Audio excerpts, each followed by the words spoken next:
Bonjour chères femmes et peut-être chers hommes. J'ai envie de vous parler aujourd'hui de l'influence que l'on rencontre, que l'on subit depuis toute petite en tant que fille, en tant que fillette. Parce que très tôt, on peut comprendre que puisqu'on est une fillette, en fait, on va devoir éviter d'être trop expansive, de faire trop de bruit. On va devoir être plutôt sage, douce.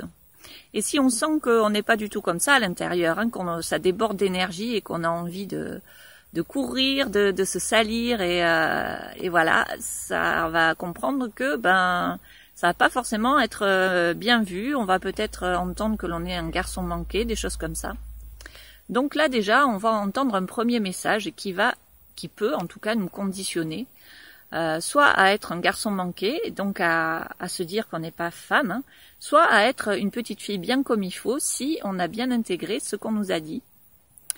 Mais je pense et j'espère que les mentalités sont en train de changer, que les parents, les jeunes parents vont être plus à l'écoute de la personnalité de leur enfant et les encourager à être pleinement eux-mêmes. Et donc après, en grandissant, on peut aussi voir que les femmes autour de nous sont plus ou moins heureuses, peut-être portent beaucoup de choses, gèrent beaucoup de choses. Donc ça peut nous influencer aussi, ou en tout cas, ça peut venir dans notre corps, en tant que mémoire inconsciente. Voilà. Après, jeune fille ou en début de l'adolescence, on va commencer à aller chercher des modèles à l'extérieur de la famille. Ça va pouvoir être des modèles dans les groupes au collège, au lycée. Ça va pouvoir être des modèles de personnes célèbres ou de personnes qui se montrent sur les réseaux sociaux. Et en fonction de ce qu'on écoute et de ce qu'on entend, on va pouvoir voir des choses ou entendre des choses, des modèles qui vont nous être montrés, et on va pouvoir avoir tendance à croire que il faut être comme ça, que maintenant c'est comme ça qu'on doit être, c'est comme ça qu'on doit s'habiller, c'est comme ça qu'on doit peut-être se maquiller, c'est comme ça qu'on doit se comporter, c'est telle pratique, par exemple je pense à la sexualité, que l'on doit faire, sinon on est complètement ringard ou complètement voilà, il peut y avoir une peur d'être rejeté si l'on n'est pas comme il faut en fait. Donc moi j'ai connu ça quand j'étais adolescente.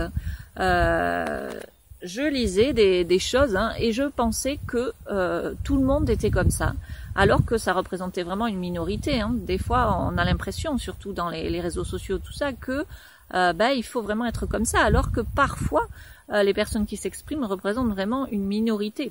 Donc il faut faire attention à ce qu'on voit. Et ce qu'on voit aussi sur les réseaux sociaux, il y a beaucoup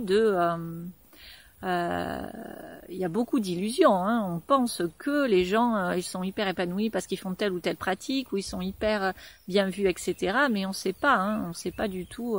C'est que de la façade. Ou qui sont toujours heureux, qu'ils réussissent, etc. Mais c'est loin d'être la réalité. Donc attention à ce que vous voyez aussi. Et voilà, c'est ce message aussi pour essayer. Et faites attention. Est-ce que vous allez en copiant ces modèles-là? Alors, soit on va aller copier ces modèles-là et ça peut nous correspondre. Ça peut nous correspondre si on a envie, par exemple, de porter des talons aiguilles, d'être hyper maquillé ou d'être totalement épilé, parce que ça c'est vraiment la grande mode depuis des années. Mais est-ce qu'on le fait parce que on est en accord avec ça, ou qu'on se cherche et qu'on a besoin d'aller s'essayer à plusieurs styles? Est-ce qu'on le fait vraiment et qu'on est ok, ou est-ce qu'on le fait parce que des fois ça passe même pas par la case est-ce que j'ai envie ou pas, c'est que ça m'est un peu imposé par le marketing, par exemple je pense au sexe épilé, à l'épilation totale, en fait, c'est tellement ancré dans les mœurs là depuis quelque temps que est-ce que les jeunes femmes maintenant se permettent le droit d'oser de ne plus de garder leur poil si elles ont envie, parce qu'on entend tellement de choses sur c'est honteux, ça sent mauvais, c'est voilà, de choses dégradantes, alors que c'est tout simplement naturel et que ça a une raison d'être. Donc voilà où on en est par rapport à ça. Est-ce qu'on s'écoute vraiment? Est-ce qu'on suit ce qu'on pense être juste et qui ne l'est pas forcément, hein, mais on suit un modèle donné. Et surtout, quand est-ce qu'on se réveille un jour de ça? Alors si c'est totalement ok, c'est parfait, hein, mais parfois en tant qu'adulte, eh ben, on suit le rail, on est toujours sur ce rail-là, et on suit des choses. Moi, j'ai entendu des femmes lors de cercles de femmes exprimer le fait que elles vivaient mal le fait que, en tant que femmes, elles ressentaient un poids, une pression, parce qu'elles avaient toujours à être au top. Alors, soit dans leur milieu professionnel, soit dans la famille, il fallait qu'elles se maquillent, qu'elles soient toujours bien habillées, que les cheveux blancs, c'était pas possible. Hein, elles recevaient des critiques. Voilà, si elles essayaient de libérer leur poitrine, ou à mettre des brassières au lieu de soutien-gorge à armature, leurs compagnons leur faisaient des remarques, mais elles trouvaient que franchement c'était pas confortable les armatures, mais voilà, donc elles avaient du mal à se libérer de tout ça parce qu'elles entendaient des critiques et que du coup elles se permettaient pas d'être finalement comme elles souhaitaient être ou comme elles étaient, hein, au fond d'elles, c'est-à-dire peut-être beaucoup plus naturelles, ou peut-être beaucoup plus sophistiquées aussi, ça peut aller dans les deux sens. Mais en tout cas, elles se permettaient pas vraiment d'être pleinement elles-mêmes et d'écouter leur corps aussi. Parce qu'en fait, on se rend pas compte que voilà, on peut se faire du mal en portant des talons très hauts, en portant des armatures ou des choses, des vêtements qui sont sexy, mais qui après tout ne sont peut-être pas du tout confortables. Et alors après, c'est peut-être une question d'habitude, peut-être qu'on finit par s'habituer et par oublier. Mais certaines femmes, quand même, quand on va vers plus de conscience, on peut se poser ces questions, se dire, ben moi j'ai plus envie, parce qu'on en parle de plus en plus, hein. Les cheveux blancs, ça se fait de plus en plus. Les seins sans soutien-gorge, ça se fait aussi, hein. Il faut savoir que parfois dans certains milieux, évidemment, on essaie de s'émanciper d'un certain milieu, d'une certaine norme. Alors on subit des critiques, on entend des critiques, hein. Mais il faut savoir qu'il y a d'autres milieux, d'autres personnes où c'est tout à fait normal d'être au naturel, de se permettre d'être soi, d'avoir des cheveux blancs, et je suis contente parce que ça se voit de plus en plus. Mais moi-même au début, la première fois que j'ai vu des femmes qui laissaient leurs cheveux blancs, mais des femmes assez jeunes, la quarantaine ou comme ça, je me disais mais quelle horreur, elles devraient se teindre. Mais parce qu'en fait on voyait, ça se faisait pas du tout, et je me disais oh là là, mais c'est vraiment laid en fait, hein. Et moi, je me maquillais avant, et quand je me démaquillais, je me trouvais très très fade. Et je me disais, oh là là, mais que tu es laide, Florence, que tu es laide. Et en fait, j'ai appris à m'accepter au naturel. Alors ça m'a demandé aussi un effort, mais en fait maintenant, je ne me choque plus finalement. Parce que j'ai appris à m'accepter, ce qui veut dire aussi que tout est une question de mode et d'habitude en fait. Si on voyait des femmes qui assumaient leur pilosité, sous les bras peut-être, qui assumaient d'avoir des cheveux blancs, et on en voit de plus en plus, et du coup ça choque moins. Si tout ça c'est des questions de mode, et c'est pour ça que c'est vraiment essentiel de s'écouter et d'arriver à si c'est pas ok pour nous, à changer de mode tout simplement, et peut-être à aller voir d'autres personnes qui sont plus dans à s'inspirer d'autres modèles de femmes, parce que c'est possible.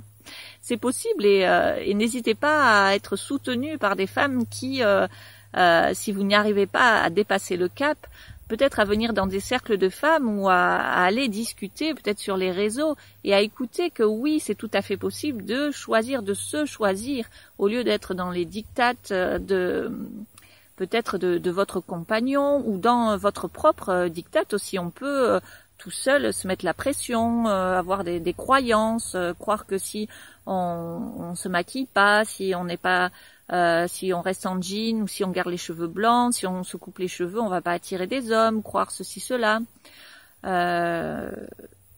Voilà, c'est juste tout faux en fait, hein. Et il suffit juste d'aller vers les bonnes personnes et de s'inspirer des bonnes personnes, et Moi, par exemple, je voyais au début quand je me laissais pousser les cheveux blancs, j'ai essuyé des critiques. Et ça me blessait bien sûr. Hein. Mais là, ça fait plusieurs années et en fait, je suis tellement ok avec moi-même, avec ça. Alors peut-être qu'un jour, je me teindrai les cheveux, hein, parce qu'effectivement, quand je suis maquillée, si je me maquille ou si je choisis de me teindre les cheveux, forcément, je vais m'embellir.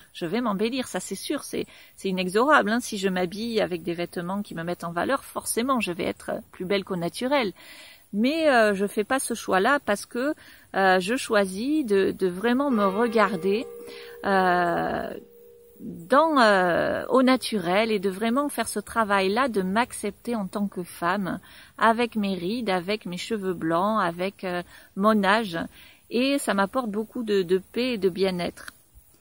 Je sens ça m'apporte beaucoup de douceur, mais c'est pas le choix de toutes et vraiment d'être autrement, de faire d'autres choix, c'est tout à fait ok aussi parce qu'il y a une multitude de possibilités. Et on peut aussi, selon les moments, changer, être sophistiqué à des moments, être naturel à d'autres, et voilà, tout est ok. C'est pas juste soyez naturel, soyez avec des poils, sans poils, avec ou sans maquillage, c'est pas ça. Hein. Mais c'est juste prendre conscience de où vous en êtes. Est-ce que vous faites les choses parce que vous pensez que si vous ne les faites pas, vous n'allez pas être bien perçu, vous n'allez pas attirer, vous n'allez pas, c'est négligé, ça sent mauvais, c'est quoi un corps de femme? Est-ce que ça doit être à tout prix masqué, caché, voilà. Est-ce que ça peut pas se libérer aussi au niveau des soutiens-gorge et de tout ça? Est-ce qu'on doit à tout prix porter de la lingerie affriolante au quotidien? Est-ce que si on se sent pas à l'aise avec, si il y a des femmes qui en portent au quotidien, qui sont très sexy au quotidien et qui ont pris cette habitude-là même de porter des talons aiguilles et qui du coup pour elles c'est pas du tout une contrainte, c'est vraiment voilà, elles se sentent bien avec et voilà. Mais voilà, des fois on est enfermé on fréquente un milieu et du coup on suit un peu le modèle de ce milieu-là et parfois on se rend compte que finalement on est là-dedans mais on s'est perdu quoi. Hein. Ma voisine me disait que pendant toutes ces années de vie de couple, elle avait répondu aux demandes de son mari et elle s'était complètement oubliée. Elle s'habillait, elle se maquillait énormément, elle s'habillait en tailleur, etc. Son mari voulait toujours qu'elle soit très apprêtée, mais elle maintenant, elle est dans sa toute puissance parce qu'elle est naturelle comme elle aime être elle. Elle est en jean. Parfois, elle met de jolies robes, elle aime se maquiller, mais quand ça lui fait plaisir, elle le fait pour elle. Et ça, c'est très important de vraiment s'écouter à tous les niveaux, même voilà, même par rapport à toutes les, c'est pas que physique, c'est aussi par rapport, par exemple, à des pratiques sexuelles ou voilà, des fois on peut entendre des choses, on peut nous mettre un peu la pression par rapport à certaines choses. Après, heureusement, pour moi, pour mon cas, avec l'âge, on me met de moins en moins la pression et surtout je me la mets de moins en moins. Mais faites attention à vous protéger, à vous préserver, vraiment. Donc, chères femmes, prenez soin de vous.